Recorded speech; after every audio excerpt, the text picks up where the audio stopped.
Welcome to MooMooMath and Science. In this video, let's try to find the area of a circle. An area of this circle is all the space inside the circle. Okay? And you can use the formula pi times the radius squared. The radius is the distance from the center of the circle to the edge. So in this particular circle, it's given as 6 centimeters. So what you do is you just plug in numbers for this formula. And for pi, I'm going to use 3.14. I know that it goes on for a long ways. We have 1, 5, 9, etc., etc. But I'm going to use 3.14. We know the radius is 6, and we're going to square that. Next, it's going to be 3.14 times 6 squared is 36. And then when you multiply that, the answer is going to be approximate because pi goes on forever. It's an irrational number, so it's going to be approximate. That's not a great approximate. So when you multiply these together, you get 113 and 4/100ths. And area, centimeter is our unit of measure, is always squared. Area is always squared.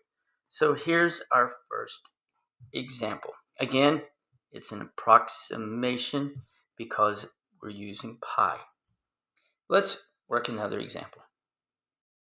In this next problem, again, we're asked to find the area of a circle, which is the space inside the circle.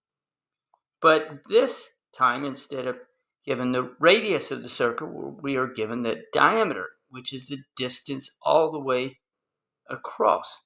So the easiest thing to do is just to convert the diameter into radius by dividing it by 2. So 24 divided by 2 is 12.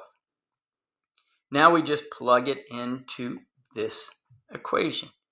I'm going to, again, use 3.14 for pi, because remember, it goes on for infinity, 1, 5, 9, etc., etc. And then I'm going to multiply it by 12 squared, because 12 is the radius that we just calculated. Okay, that equals 3.14, which is pi times 144. And when you multiply that, remember, it's approximate because we're using pi. It's approximately 452 1600ths. And remember, area of a circle or area in general is always squared. I hope that was helpful.